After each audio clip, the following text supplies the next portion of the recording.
ছবি এই মঞ্চ হতে পারে, যেখানে আমাদের মত পথের চিন্তার ভিন্নতা থাকবে, কিন্তু দেশ জাতির স্বার্থে আমরা এক অভিন্ন জায়গায় অবস্থান নেব। যে এক অভিন্ন ভাবে আমরা আন্দোলন করেছিলাম জুলাইয়ে ফ্যাসিবাদের বিরুদ্ধে। বিভিন্ন রাজনৈতিক দল তাদের মতাদর্শের বাইরে গিয়ে হাসিনার পতনের প্রশ্নে, আওয়ামী লীগ উৎখাতের প্রশ্নে বন্দুক এবং কামানের নলের সামনে দাঁড়িয়েছে। এই যে একটা জাতীয় ঐক্য তৈরি হয়েছিল, ওই জাতীয় ঐক্যের মধ্য দিয়ে 5ই আগস্ট শেখ হাসিনার পতন হয়েছিল।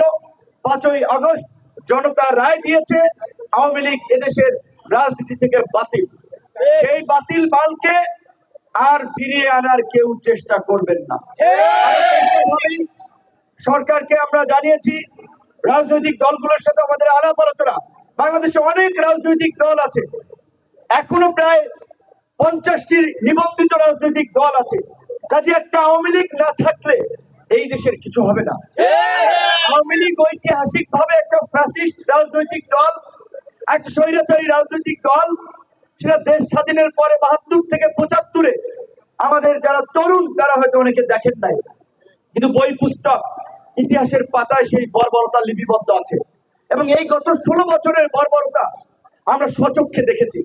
কাজে সেই অভিশপ্ত রাজনৈতিক দল আওয়ামী লীগ এই দেশে গণ অভ্যুত্থান পরবর্তী সময়ে রাজনীতি করবে, এই যে অভ্যুত্থানের অংশীদার শরিকরা আমরা মানব না।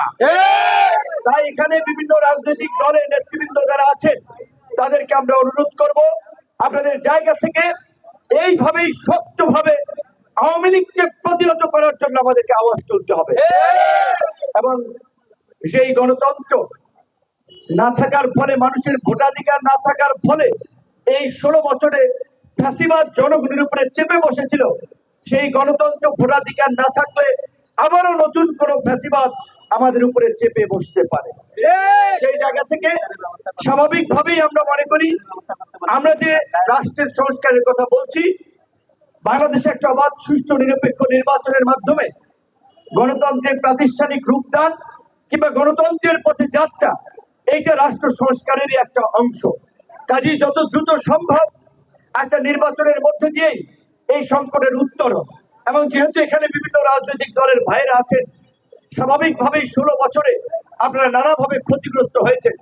এই চাঁদপুরে এই বালু খেকো সেলিম থেকে ভূমিদস্যু, বিভিন্ন দখলবাজ, চাঁদাবাজ, জুলুমকারী, তাদের অত্যাচারে আপনারা অতিষ্ঠ ছিলেন। কাজে আজকে মানুষ যেন আবার আমাদের বলতে আমরা সকল এই অভ্যুত্থানের অংশীদাররা বলছি, আমাদের মধ্যে ওই আওয়ামী লীগের কোন অপকর্মের আমাদের মধ্যে যেন খুঁজে না পায়।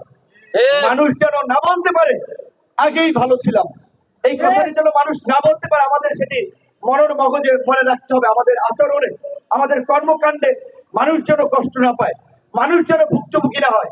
রাজনীতি একটা জনসেবা, রাজনীতি পয়সা কামানোর হাতিয়ার না, রাজনীতি কোনো ব্যবসা না।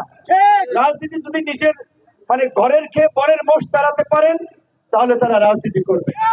বিশেষ করে এখানে বিভিন্ন রাজনৈতিক দলের নেতৃবৃন্দ আছে, তারা যদি একত্রিত হয়ে এইভাবে এলাকার উন্নয়ন সমস্যার প্রশ্নে যদি মাঝে মাঝে আলাপ আলোচনা করে বসে, ইনশাআল্লাহ আমরা খুব দ্রুত সময়ের মধ্যেই শুধু চাঁদপুর নয়, সারা বাংলাদেশেই একটা নতুন বাংলাদেশের যে আকাঙ্ক্ষা জনগণের মাঝে আমরা দেখতে পাচ্ছি, আমরা সেই জায়গায় দেশকে নিয়ে যেতে পারবো।